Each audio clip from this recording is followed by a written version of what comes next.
Prolecul fue el movimiento artístico, cultural y político que nació en la ex Unión Soviética. Se trata de una abreviación del término cultura proletaria, y su propuesta estética estuvo basada en la promoción de las manifestaciones artísticas elaboradas por la clase trabajadora. Bienvenidas, bienvenidos, bienvenidas a Prolecul, el podcast artístico-cultural más rojo de la red, una iniciativa de la Unión Revolucionaria de Trabajadores del Arte, URTARTE. Hola camaradas, ¿qué tal? ¿Cómo están? Buenos días, buenas tardes, buenas noches, según el momento del día en que observen este programa. Bienvenidas, bienvenidos, bienvenides a Prolecul, el podcast artístico-cultural más rojo de la red. Ya este es nuestro segundo programa del 2026 y como siempre traemos cosas bastante chidas. ¿Cómo estás, Rima? ¿Qué onda? Acá todo chido, banda. Pues ahí también atentos y esperando que se estén conectando y que estén acá escuchando las barbaridades que les vamos a decir a continuación. Igual por acá todo bien, ya esperando que verán en próximos días, ya entusiasmados con lo que será un rumor se levanta próximamente en Plaza Palestina el 7 de febrero, ya pronto les estaremos contando porque Urtarte va a estar presente. Así es, así es. Bueno, pues esto es Prolecul, el podcast artístico más rojo de la red y comenzamos. Yo creo que ya hablamos de velocidad. Bueno, camaradas, ¿qué tal? Ya estamos aquí en nuestra gustada sección Lo que callamos los marxistas y el día de hoy estamos hablando sobre un texto de Nadezhda Krupskaya o Krupskaya, algunos le ponen acento, otros no, y bueno, el día de hoy vamos a hablar sobre un artículo que se llama La religión y la mujer. Es un texto breve pero muy interesante, muy bonito, que lo pueden encontrar en un portal de internet que se llama kapiremov.org. Vamos a dejar el link en la descripción del video. Y bueno, a mí me pareció bastante motivador porque hace un análisis como que cruza unas ideas con respecto al papel de la religión en la Unión Soviética y el papel de la cultura. Y creo que se pueden sacar un montón de conclusiones.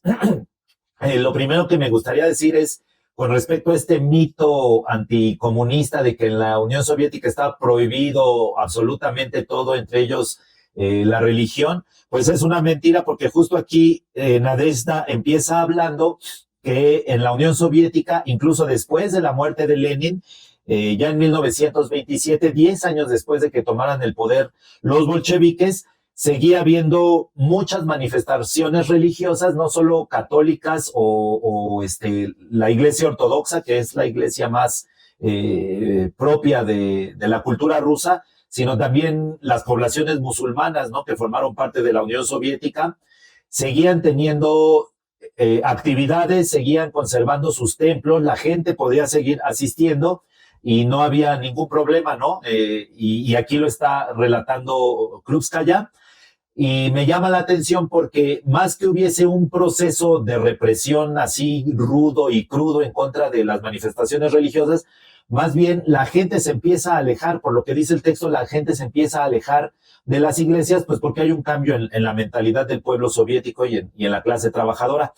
Entonces habla de una forma positiva y como una lección que tiene que aprender el PQS y los soviets, de atraer a la gente con ciertas tácticas que utilizaba las iglesias o las instituciones religiosas a través del arte y la cultura para atraer a la población a estos centros para desenvolver sus prácticas religiosas, ¿no? Y bueno, pone ahí algunos ejemplos como muy concretos de que en una iglesia se llevó a una cantante de ópera, de que en otra iglesia se proyectó cine, etcétera. Y yo decía que para mí fue muy alentador porque en el caso de Urtarte, bueno, dos cosas, ¿no? Siempre hemos dicho que es un error que desde nuestras fuerzas de izquierda, democráticas, progresistas y revolucionarias, veamos a la cultura y al arte únicamente como un evento de entretenimiento, como un acto para entretener a las personas, y realmente deberíamos darle mayor importancia a la cultura como un elemento de concientización, de difusión de las ideas revolucionarias. Y bueno, dice ahí que hay que crear coros, hay que hacer eventos culturales, etcétera. Y bueno, es un poco a lo que le apostamos aquí en Urtarte. y pues nada, ¿no? Entender la cultura como eso, como una herramienta de educación, una herramienta pedagógica de transformación de las mentalidades. Vamos a seguirle apostando a los talleres culturales, a los talleres artísticos aquí en Urtarte, los seguimos invitando a que asistan. Y pues creo que eso es lo que podría decir de este texto, que es muy breve, pero es muy bonito. Y ahí cerraría mi participación, camaradas. Me llama la atención eso de lo que hablabas un poquito también como de esa parte en la que parece que la Unión Soviética niega esta parte espiritual, ¿no? Y digo, un poquito más adelante vamos a hablar también ya de la vida de la camarada Krupskaya, pero ella, por ejemplo, es una de las impulsoras de, como decían bien, ¿no? De la educación socialista en la Unión Soviética. Y parte de esta educación socialista habla de la educación politécnica, ¿no? Y llámese politécnica no a la educación en el sentido técnico de la palabra, sino más bien cuando Lenin y cuando Krupskaya se referían a la educación politécnica, en uno de los rubros más importantes que se llegaban a tocar, pues tenía que ver con el desarrollo espiritual, ¿no? Entonces, eso primero me parece importante, ¿no? Dejarlo ahí claro. Y parece que no, pero también porque el texto inicia diciendo, no es que queramos crucificar a las religiones, ¿no? Ni demás cuestiones, dice, pues más bien queremos ver pues que ahí hay caminos que podemos seguir y que podemos también calcar, ¿no? Casi casi calcar y pues ver cómo lo podemos llevar a la praxis revolucionaria, ¿no? Y tratar de llevar el arte, perdón, la propaganda desde otra perspectiva, y esta perspectiva exactamente tiene que ver con esta cuestión de belleza, ¿no? De la belleza del arte, de la belleza como de todas estas cuestiones, ¿no? Entonces eso es algo que me parece importante y sobre todo traerlo a nuestras épocas, porque, digo, aunque nosotros no somos partidarios, ¿no? Como mucho de las cuestiones de las autodefensas y demás cuestiones, sí tenemos que reconocer que, por ejemplo, gran parte de las policías comunitarias en México se han formado también desde la organización del clero, desde la organización de la Iglesia Católica, ¿no? Eso es algo importante que tenemos que reconocer y que tenemos que ver, pues, cómo, insisto, cómo agarrar como esas tácticas de acercamiento al proletariado, pues, ¿no? En este caso al campesinado, pues, ya más bien porque pues, se generan en Guerrero, en otras latitudes, la misma teología de la liberación, ¿no? Que pues de pronto hace este, este cruce entre lo religioso y entre el discurso pues marxista, pues, ¿no? Y que también logró grandes cosas en Haití, ¿no? Logró grandes cosas pues en América Latina en general. Entonces es importante pues justo retomar este texto de la camarada Krupskaya porque pues nos refiere a eso, ¿no? A esa necesidad de utilizar el arte, como cuestionar y pues lanzarnos a la organización, ¿no? Entonces, es un texto que también recomiendo, que como decía el camarada Demián, lo vamos a dejar aquí abajo y pues sobre todo nada, ¿no? Espero que no sea el último texto de la camarada Krupskaya que leemos y seguramente no va a ser así, pero pues ahí se las dejamos, ¿no? Sí, pues a mí se me hizo muy interesante cómo engloba justamente esta cuestión educativa con la cuestión religiosa, ¿no? Y de hecho, ahora como que lo pienso, como que no lo había reflexionado tan detenidamente, que como dice que como la iglesia, sí puede ser desde la católica sobre todo, ¿no? Y ya después la ortodoxa que retoma mucho, que como sí tiene que ver mucho estas cuestiones artísticas, ¿no? Que decía que a veces el pueblo es su único acceso al arte, no ir a la iglesia y tan solo desde la arquitectura, ¿no? Que es muy bella, ¿no? Y que ya posteriormente pues ya hasta será hasta turistificado, ¿no? Pero pues, tan solo desde la arquitectura que es muy bella, los murales, ¿no? Que son justamente son muy pedagógicos, ¿no? Siempre caracteriza eso a las iglesias católicas, de que estén estas imágenes, ¿no? De Cristo y todos los procesos, ¿no? Bueno, desde el nacimiento y luego cuando lava los pies a los discípulos, como toda una serie de escenarios, la crucifixión, la resurrección. Entonces todo eso lo vas aprendiendo, ¿no? Incluso desde niño, pero pues tiene un valor también muy, muy importante, ¿no? Artístico, esa belleza, ¿no? De que da para aprender y hasta para apreciar los murales, ¿no? Y por ejemplo, en un ejemplo que menciona, ¿no? De una mujer que se la pasa en las labores domésticas, decía, pues está ahí, pues encerrada en ese ciclo, ¿no? Monótono de la vida cotidiana, y los domingos es como su única vía pues, no sé, como de escape, hasta de entretenimiento, ¿no?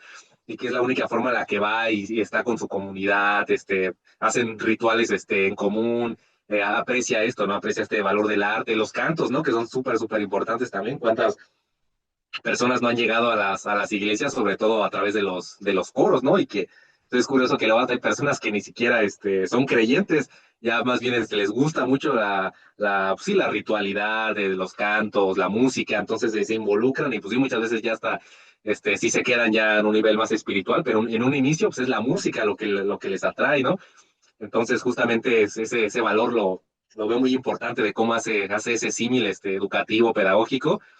Arte revolucionario pueda ser tan accesible como una iglesia que esté ahí en medio del pueblo y que cualquiera pueda apreciarla.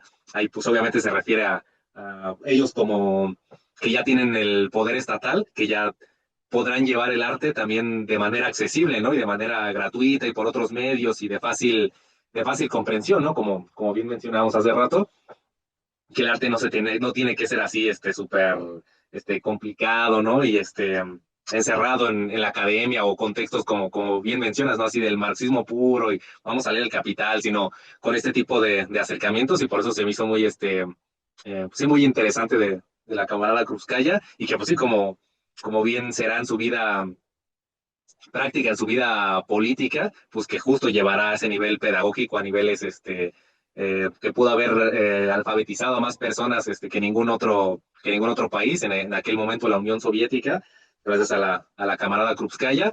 Y pues nada, y pues como bien decían, pues ahora sí que es esperar a leer más textos de la compañera, que como hemos dicho, o sea, no es nada más la esposa de Lenin, ¿no? Quizá para mucha historiografía pues, lo puede ver así, pero que realmente hay mucho de qué hablar. Así es, camaradas. Pues bueno, esta fue la sección Lo que callamos los marxistas. Estamos en Prolet Cool, del podcast artístico más rojo de la red, y seguimos adelante.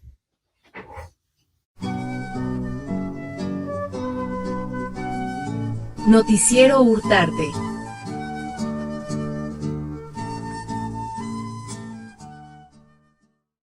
Hola camaradas, estamos de regreso con la cápsula del otro lado del río, donde les presento noticias relevantes de las luchas obreras, luchas estudiantiles, luchas sociales, etcétera, que suceden en Estados Unidos y que no son presentadas de forma completa por los medios de comunicación oficiales. Hoy les voy a presentar una noticia muy importante, y es sobre la huelga general que sucedió en el estado de Minnesota en contra de los agentes de migración, o ICE, lo cual es la primera huelga general en Estados Unidos en 80 años. Empecemos.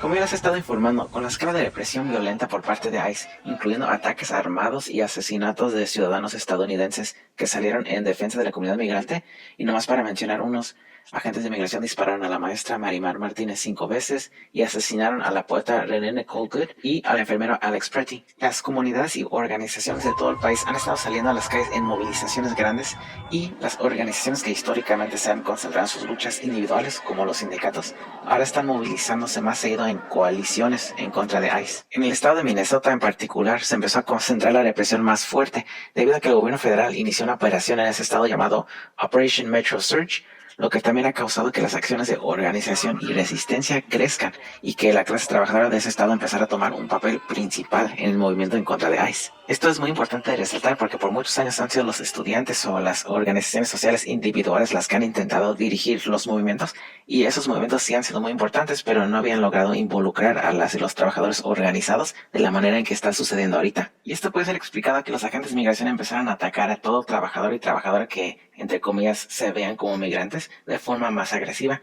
lo que causó que los sindicatos fueran básicamente forzados a empezar a movilizarse más y más en contra de ICE. A mediados de enero, organizaciones obreras, estudiantiles y organizaciones sociales en conjunto empezaron a hacer los llamados a una huelga general de un día a nivel estatal en Minnesota. We do not have time to wait. We cannot wait for midterms. We cannot wait for a new governor. We do not have time to wait for anything. We need a general strike now. We all know that without class solidarity, we fail. They've never wanted people to get together behind a common interest. They don't want class solidarity. They don't want people to work together. They don't want a good wage. They don't want any of that.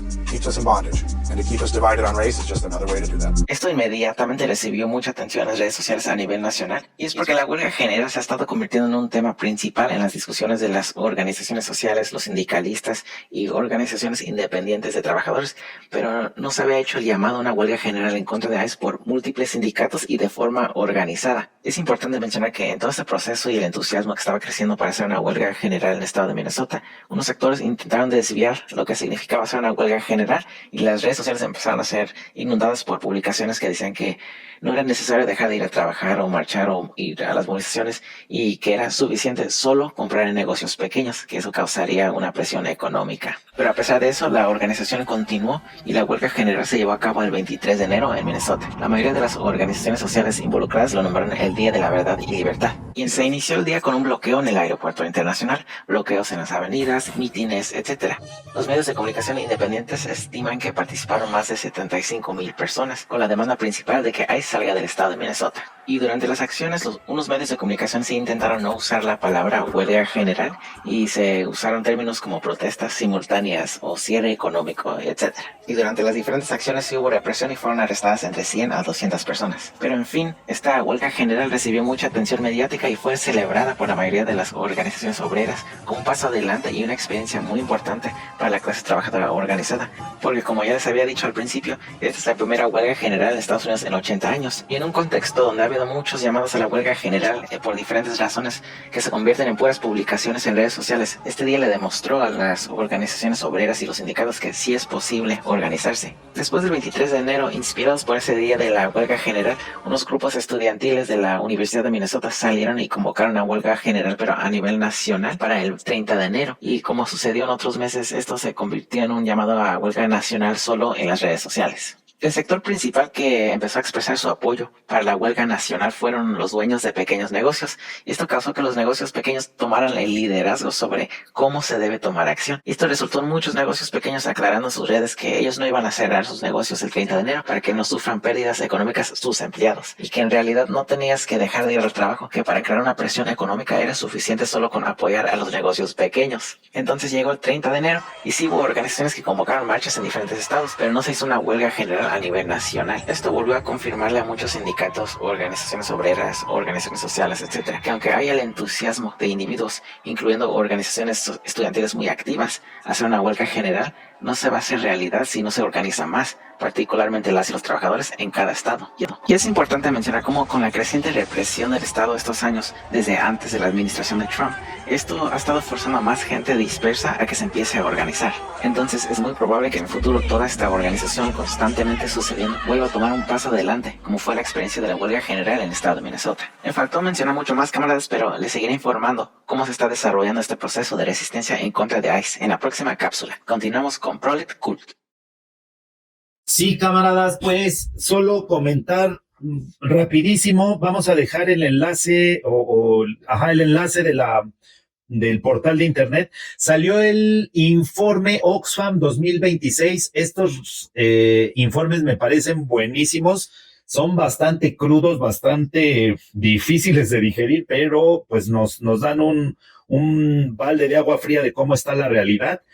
Me llama la atención que este año ya hablan de imperialismo. En otros años generalmente hablan de neocolonialismo u otros términos, otros conceptos, pero el de este año se llama contra el imperio de los más ricos. Entonces me parece que es ahí como un guiño al concepto del imperialismo. Pero bueno, brevísimo, dice el resumen ejecutivo. Desde que Donald Trump fue elegido presidente en noviembre de 2024, la fortuna conjunta de los milmillonarios del planeta ha crecido 3 veces más rápido que el promedio anual de los 5 anteriores. Aunque el mayor crecimiento corresponde a los milmillonarios estadounidenses, la riqueza de los milmillonarios de otras partes del mundo también ha experimentado incremento de 2 dígitos. Y nada más unos datos de los muchos que trae. Aparte de que los 1,000 millonarios aumentaron su tasa de ganancia, dice que un estudio ha revelado que los países más desiguales tienen hasta 7 veces más probabilidades de experimentar erosión democrática que los países con menos desigualdad. Y bueno, ahí habla de reformas al Poder Judicial, ¿no? Ojo ahí, cuarta T. Bueno, otro dato, los milmillonarios tienen 4,000 veces más probabilidades de ocupar un cargo político que la gente común y corriente, ¿no? Para los que andan diciendo que le eches ganas, para los del echaleganismo, pues aquí están los datos duros. Otro, con lo que se incrementó la riqueza de los milmillonarios en el último año, se podrían distribuir $250 a todas las personas del planeta, y aún así los milmillonarios continuarían siendo más de $500,000 millones más ricos que todas las personas del planeta. Bueno, pues ya les vamos a dejar el enlace para que documenten su optimismo. Y eso es todo, camaradas.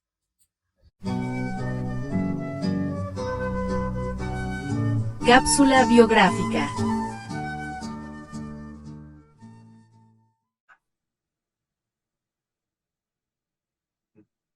¿Qué tal, camaradas? Pues seguimos aquí en Prolet Cult y justamente hablando de la camarada Nadia Krupskaya, pues vamos a a referirnos a ella en esta cápsula biográfica de esta compañera revolucionaria, porque justamente ella nació un 26 de febrero de 1869 en San Petersburgo, obviamente en Rusia, y pues ella, podemos decir que vino de una familia de clase acomodada, ya venía con ideas progresistas, con cierta tendencia a lo que podría ser de la izquierda, y pues ella mostró interés, ¿no? Desde joven, lo que mencionan las biografías al respecto, y pues ella estudió, justamente estudió educación, estudió pedagogía, y donde estuvo trabajando como maestra en escuelas nocturnas para obreros, ¿no? Y justamente ese acercamiento que tuvo con la clase obrera de manera directa, es como les llega a ver pues esta injusticia, esta cuestión de las problemáticas sociales por las que viven, entonces que comienza rápidamente a politizarse, y, y en 1894 es que conoce a su compañero de vida, otra gran figura revolucionaria, Vladimir Lenin, con quien tiene una relación personal, una relación política, entonces ellos empiezan a compartir ideas, ¿no? No nada más es de que llegó Lenin y le aprendió todo, ¿no? Sino que hubo justamente esta relación, estos debates que tenían ambos, y entonces es que lo conoce, creo que tenía 20, ¿qué? 24 años, creo que es cuando lo conoce, sí, 24, 25 años, entonces sí, desde jóvenes ya está involucrado en el proceso revolucionario, e incluso los llevó a que fueran exiliados a Siberia. Entonces ahí desde Siberia estuvieron exiliados, se casaron unos años después de ese exilio, pues estuvieron realmente por varios países, por Alemania, por Suiza, Francia, ¿no?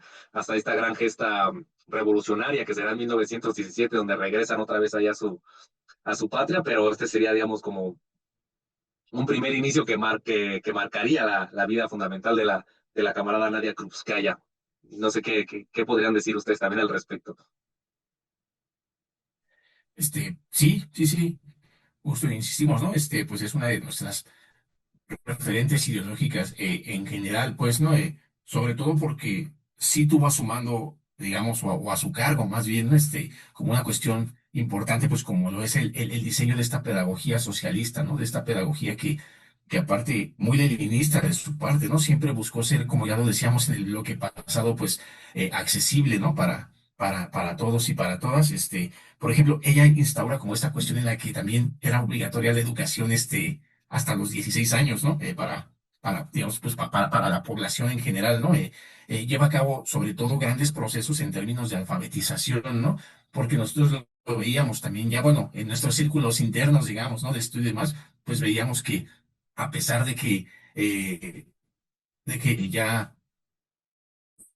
industrializada, pues la mayor parte de la clase obrera, pues seguía siendo analfabeta, ¿no? O seguía sin tener como instrucción en estos términos, y pues para ello era importante, pues justo la chamba de la camarada Krupskaya que pues impulsaba como todas estas cuestiones, ¿no? Y algo que, por ejemplo, se tiene que reconocer también, ¿no?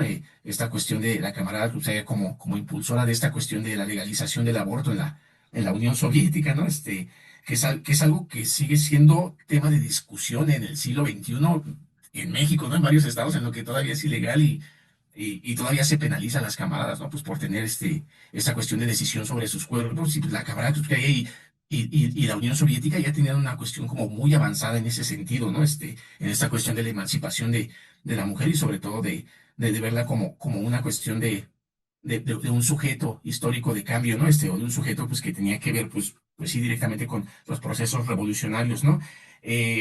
La camarada pues también fue parte del comité central, ¿no? Del Partido Comunista, y fue tesorera, ¿no? Del partido, es decir, también su instrucción o su dirección pues, no estaba ligada única y exclusivamente a la cuestión educativa, sino pues que era una camarada que pues, asumía las tareas que se le, que se le ponían enfrente, y que pues sobre todo tenían como sí, como una relevancia importante para el partido, ¿no? Y pues decirlo también, ¿no? Normalmente siempre que hablamos como de cuestiones dentro de la Revolución Rusa, pues se habla de los obreros, de campesinos, ¿no? Como de esta formación de las masas, pero pues la camarada pues también escribió bastante literatura para las infancias, ¿no? La camarada pues siempre estuvo como preocupada por un sector que también históricamente ha sido desatendido en cuestiones históricas, ¿no? Nosotros siempre lo decimos, pues las infancias son responsabilidad de todos y de todas, y pues la camarada siempre tuvo presente esta situación, ¿no? Entonces, acertado, ¿no? Vamos a seguir diciendo lo que ya dijeron el camarada Fex, lo que dijeron el camarada Demian, pues que no es la compañera de Lenin, ¿no? Es un sujeto de cambio importante dentro de la era de la revolución, de la gloriosa pues revolución rusa, ¿no? Entonces, eso es algo que me parece como importante a destacar de su vida, pues de su actuar y sobre todo de este papel que jugó y que sigue jugando sobre todo, ¿no? Eh, como referente de muchas de las camaradas feministas socialistas, ¿no? Desde esta perspectiva abolicionista. Y pues eso.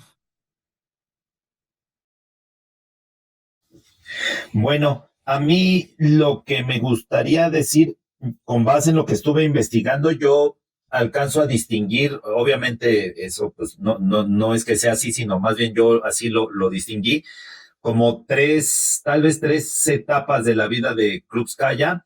La primera, pues obviamente su infancia y su juventud más temprana. Su papá era funcionario público, pero ya también tenía ideas progresistas su papá y por eso fue castigado por el régimen zarista. Durante muchos años dejó el servicio público porque cuando estuvo en una provincia ruso-polaca, como que buscó implementar desde su puesto burocrático medidas progresistas que apoyaran al campesinado polaco, etcétera, y fue castigado y fue relegado de los cargos públicos durante muchos años. Y eso trajo pues una situación de crisis económica para la familia de Krupskaya. Ya muchos años después se reincorpora al servicio público el papá, pero se muere, ¿no? Su mamá era institutriz y de ahí aprende un poco este tema, digamos, de forma muy elemental de la cuestión educativa, pedagógica. Y en estos años de juventud tuvo ahí conocimiento de los famosos Narodnitsky, los populistas rusos que decían que no había que llegar al capitalismo, que se podía llegar a un comunismo sin la vía marxista, ¿no? O sea, finalmente socialistas utópicos. Y en ese ir y venir de buscar como una teoría y una ideología clara, pues es que llega a los círculos clandestinos marxistas, donde conoce a Lenin, pero efectivamente, ¿no? Como ya dijeron, Lenin no la vuelve marxista, ella ya era marxista, de hecho ella un año mayor que Lenin, ¿no?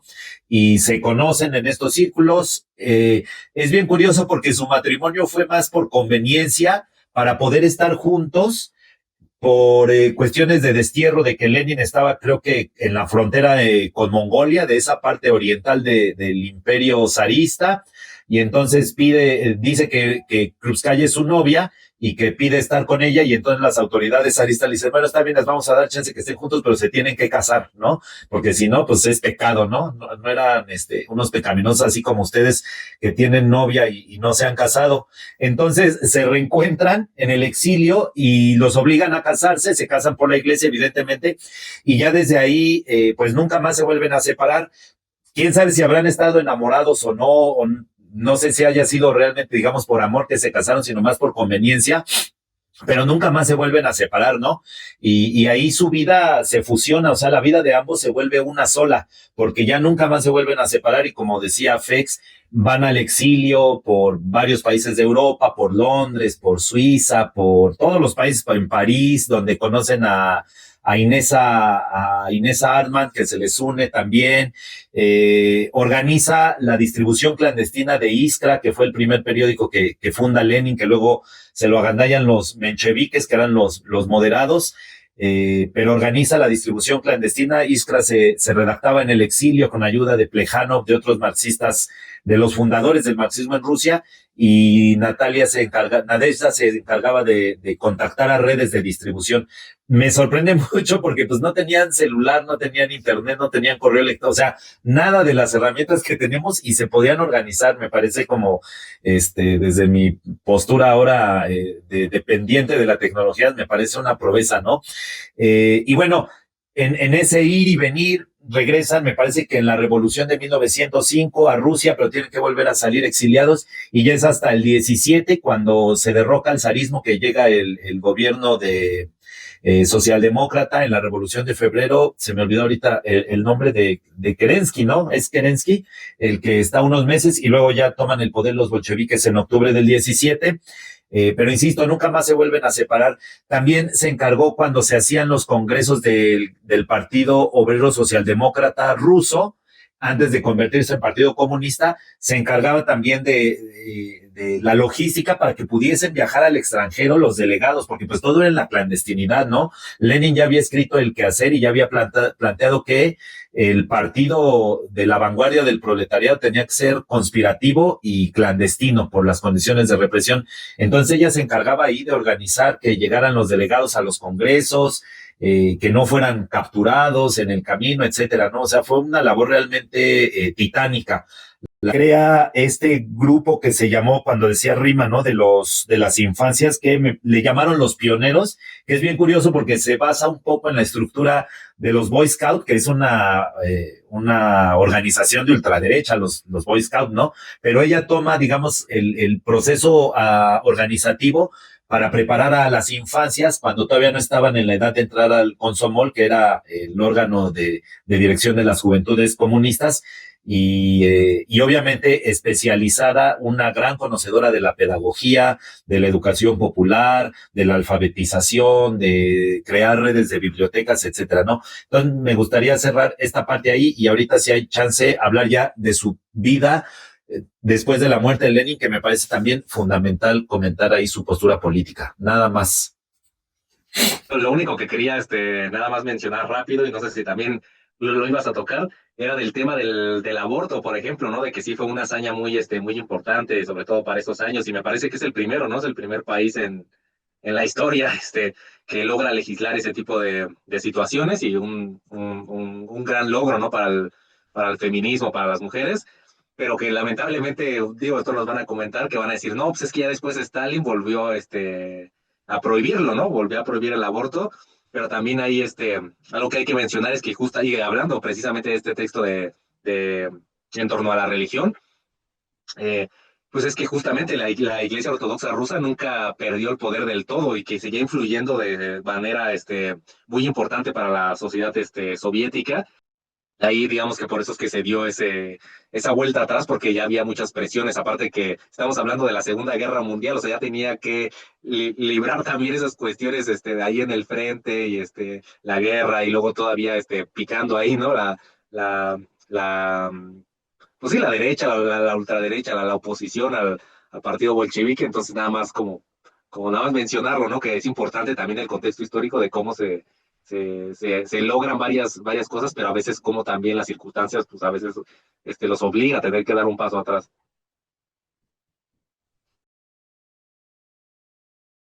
Pasión.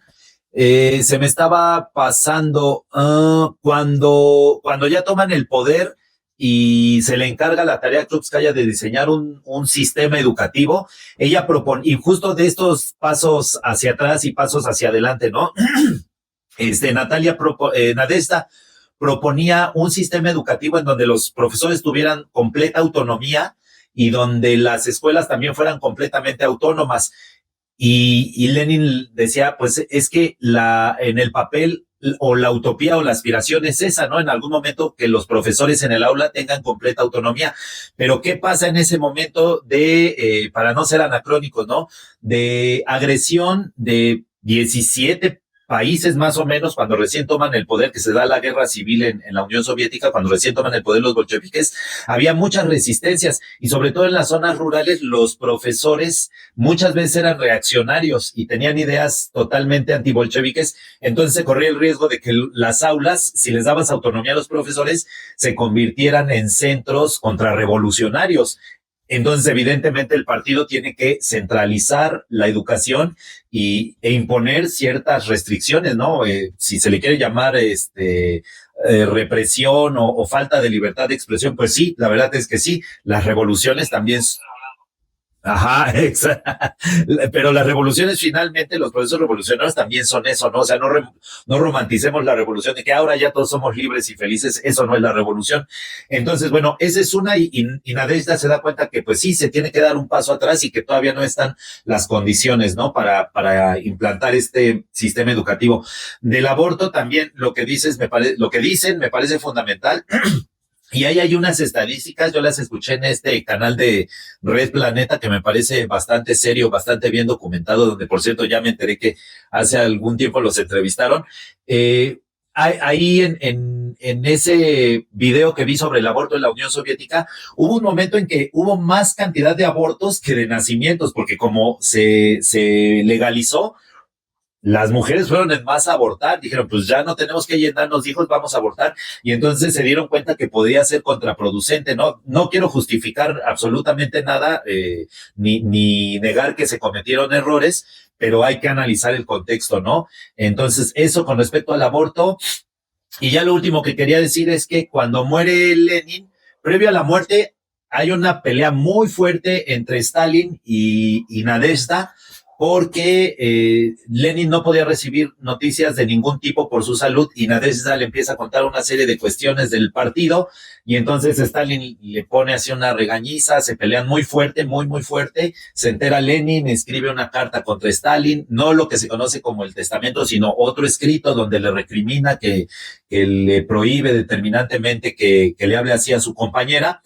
Pero no pasa de ahí. O sea, la misma Nadezhda después dice me parece que en algunas memorias, que no pasó de una discusión propia pues de la lógica de llevar una revolución, ¿no? De estar conduciendo una revolución. Bueno, muere Stalin, se forma un grupo que son Stalin, Kamenev y Zinoviev, y se oponen a la línea izquierdista de Trotsky. Entonces, Nadezhda se alinea con Stalin, con Kamenev y con Zinoviev. Pero cuando rompen Kamenev y Zinoviev con Stalin, Nadezhda se ve en un primer momento con Kamenev y con Zinoviev. Entonces, sí hay un alejamiento, pero después Nadezhda rectifica, pues simplemente rectifica. Y le apuesta a la unidad del partido. Me imagino que tenía que ver también un poco con que era mucho más cercana personalmente a Zinoviev y a Kamenev que a Stalin, pero al final rectifica su postura y hasta el resto de su vida, hasta 1939, me parece que es cuando fallece, se queda apoyando a la línea stalinista, ¿no?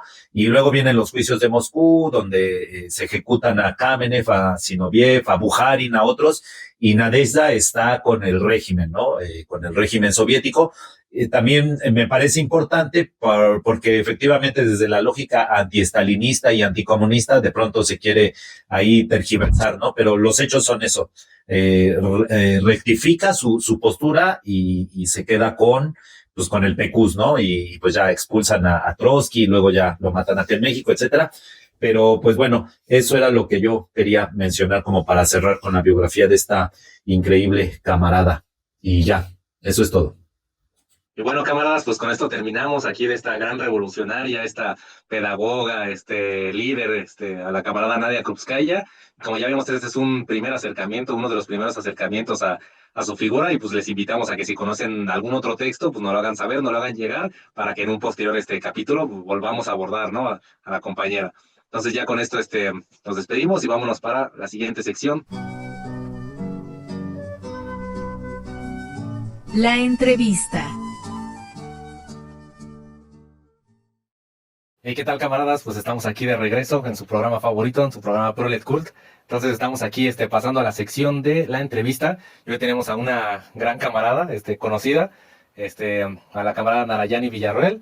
Bueno, ella es cofundadora de Lirios Buscadores y también es familiar de una víctima de desaparición forzada, su primo Nimay, Yudhishthir Piña Villarroel. Y entonces nos va a venir a hablar aquí un poco acerca de la labor que están haciendo ellos y ellas en su organización como buscadores, como buscadoras. Pasamos a la entrevista. Ok. Bueno, pues cuéntanos, Nara, un poquito de cómo es que se funda Lirios Buscadores, cuál es el papel que juegas ahí, digamos, de alguna manera, y pues, sobre todo, pues, cuál es la chamba, ¿no? que se ejecuta y el porqué de esta chamba. Pues Lirios es un colectivo bastante joven, reciente. Nace apenas el 19 de diciembre del 2025 y pues nace, como bien sabemos, en un contexto donde existe una crisis humanitaria, que es la de los desaparecidos, donde según cifras oficiales pues hay más de 133,000 personas desaparecidas, ¿no? Y una cifra que cabe recalcar que pues va en aumento. Y bueno, el colectivo nace de igual, el origen es el mismo que el resto de los colectivos del país, ¿no? La omisión del Estado ante la búsqueda.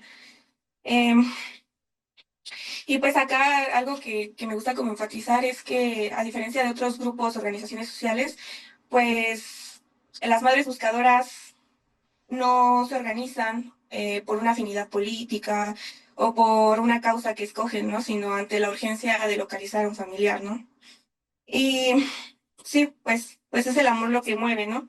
Y acá, pues, cuando nace el colectivo, nace con un caso clave que creo que todos hemos escuchado recientemente, el de Yeshua Cisneros Lechuga, un joven que desaparece en Cuautitlán Izcalli, un joven de 18 años, que fue sustraído aparentemente por policías estatales, lo que pues señala que se trata posiblemente de una desaparición forzada. Este caso pues ha sido muy mediático y ha sido también clave y fundamental en la zona de Cuautitlán, de Tepozotlán, de Izcalli, Coyotepec, Huehuetoca, toda esa región del Valle del Estado de México, pues ha sensibilizado y justamente ha generado esa sensibilización y esa mediatización, pues las condiciones para que pues otras familias podamos organizarnos en colectivo, ¿no?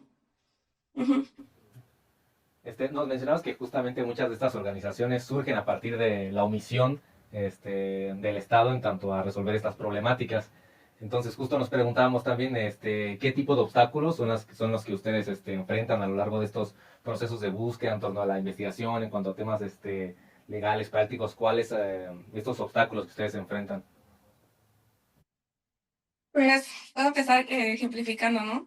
Cuando yo me acerco a Carla, que es la mamá pues, de Yeshua, me acerco por una invitación a una de las búsquedas de Yeshua, ¿no? Y esta búsqueda se realiza llena de negligencias y omisiones, ¿no?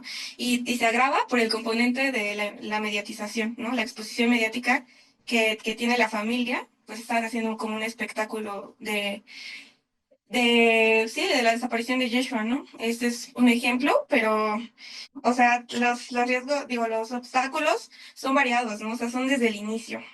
Todavía las fiscalías prevalece esta negligencia de decirle a los familiares que levantan una denuncia o un reporte por desaparición que se tienen que esperar 72 horas, ¿no?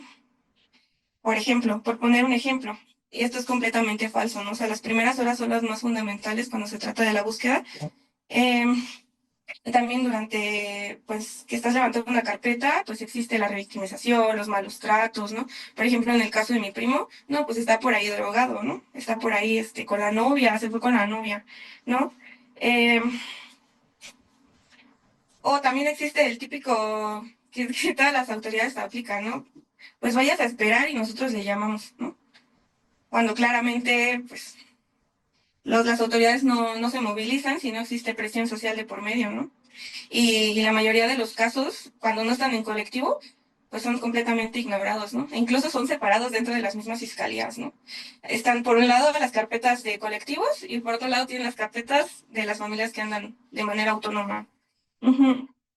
También, pues otro obstáculo es la falta de confianza en las fiscalías, ¿no? Esto también propicia que haya muchos casos que no estén denunciados, que no tengan un acta con un MP.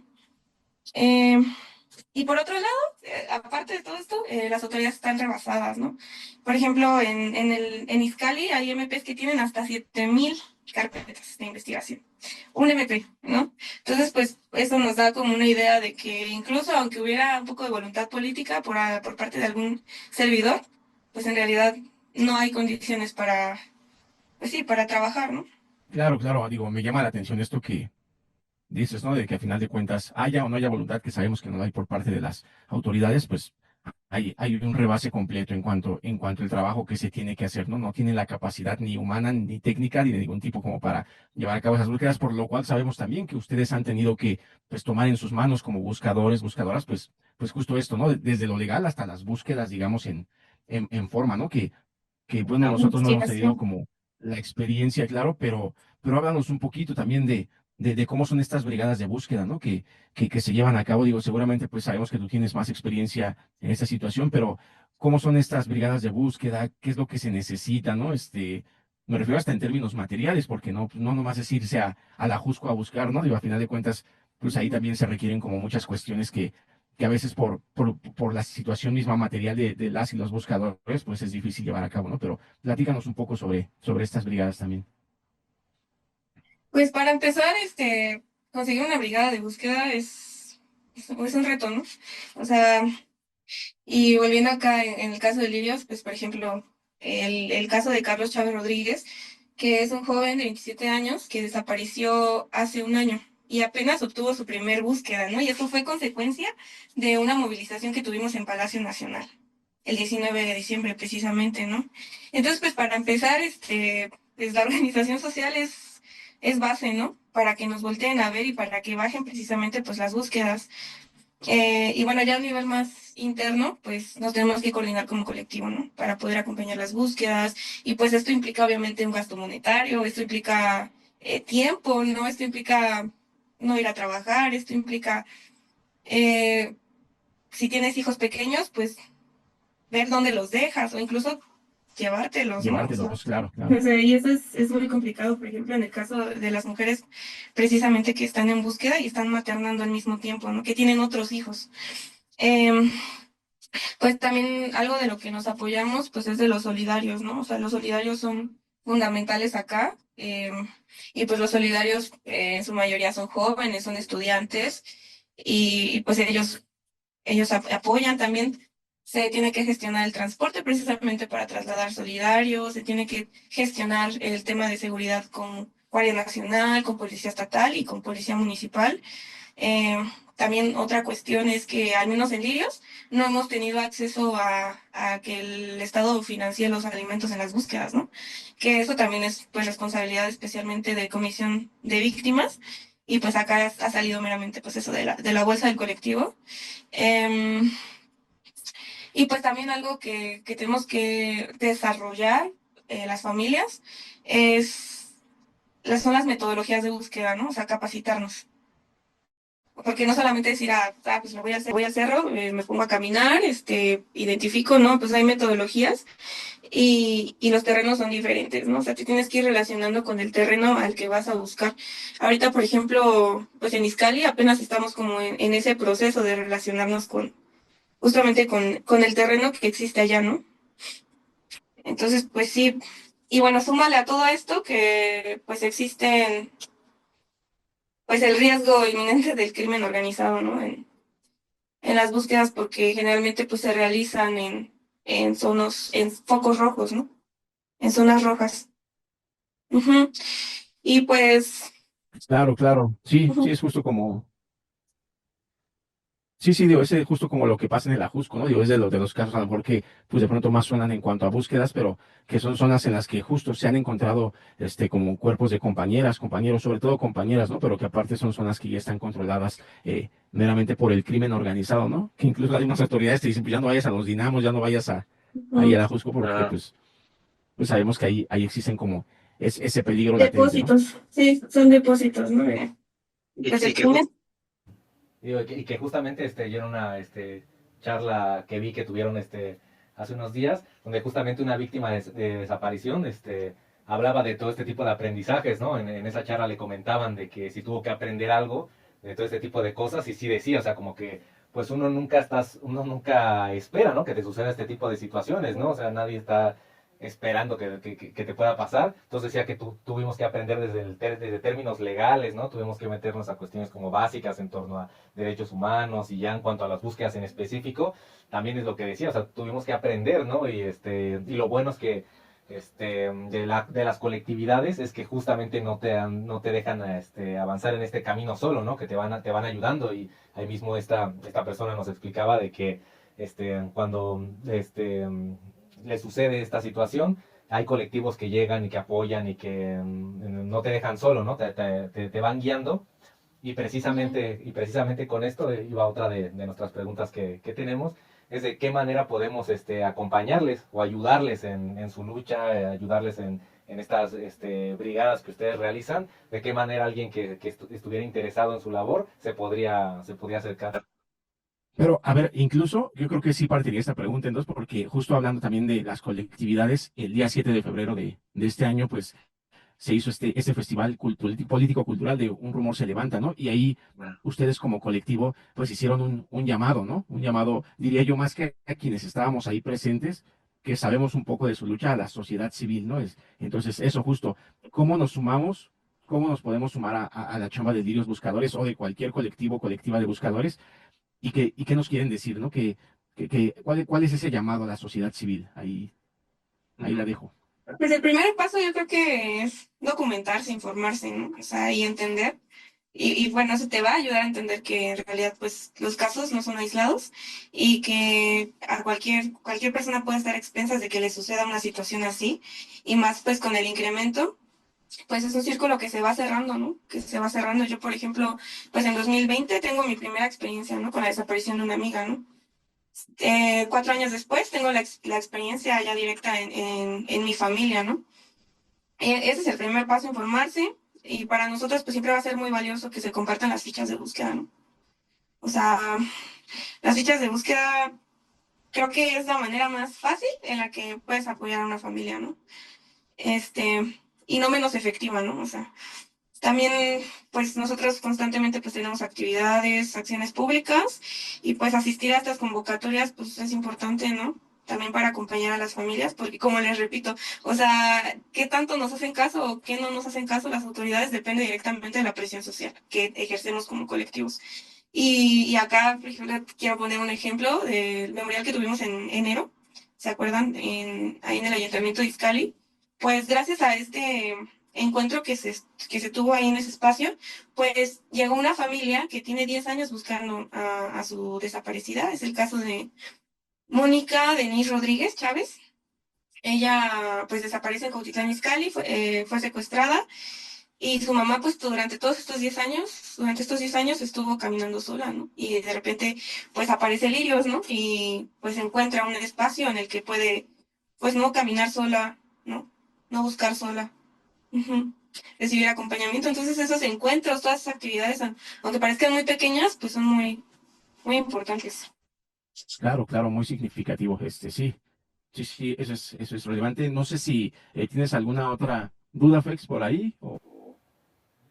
Pues no, bueno, ya un poquito nos lo contestaste, que ahora sí que es para ya cerrar esta entrevista, que justamente qué otras actividades realizan en Lirios Buscadores, porque sabemos que ir justamente a campo a hacer las búsquedas es como de la labor principal, pero qué otras actividades han estado realizando, ¿no? Como bien ya nos lo comentaste, también hay memoriales, también hay eventos culturales para visibilizar este tipo de cuestiones. Entonces sería básicamente con eso y también cómo los pueden encontrar las personas que nos están viendo, si quieren seguir sus redes o si quieren acercarse, preguntar, o si alguien lamentablemente es víctima también de desaparición y también quisiera tener esa guía, ese acompañamiento, también dónde los podrían encontrar. Pues ahorita estamos manejando únicamente redes sociales y estamos ahí en las redes sociales cuando tenemos búsquedas generalizadas o búsquedas incluso individuales, pues generamos un formulario y ya pues ahí a través de ese formulario se pueden integrar precisamente a las labores de búsqueda, ya sean solidarios o sean otras familias, ¿no? Pero próximamente pues estamos trabajando en un sitio web, ¿no? Para tener como más sistematizado todo.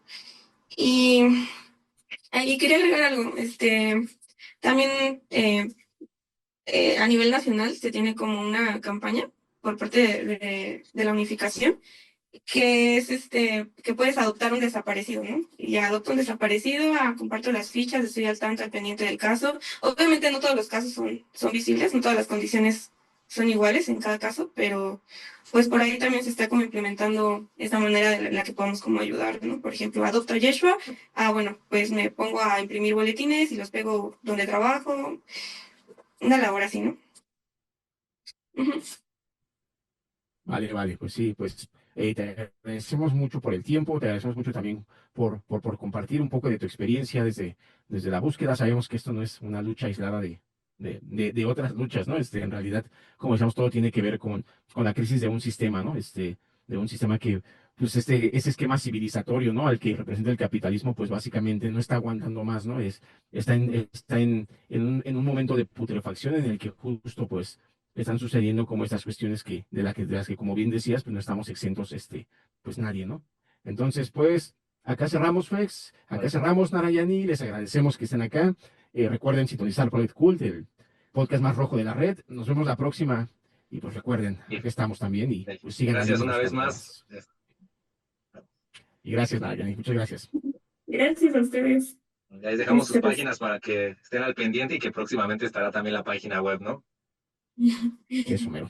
Acá en la descripción van a poder ver las redes de Lirios Buscadores. Entonces, ahí lo van a encontrar. Vale, pues nos vemos. Bye.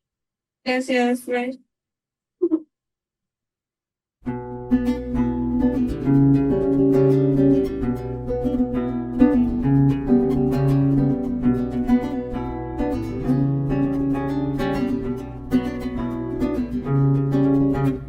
Camaradas, esto fue Prolet Cool, el podcast artístico-cultural más rojo de la red.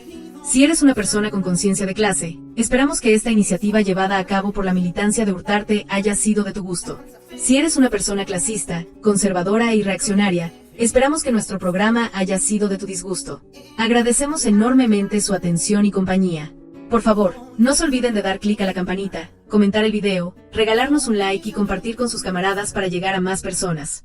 Les esperamos en la siguiente emisión de Prolet Cool, el podcast artístico-cultural más rojo de la red. Yo no me escondo en silencio porque de verdad es como soy Luis Gata. Yo he preferido cantar con libertad de soñar.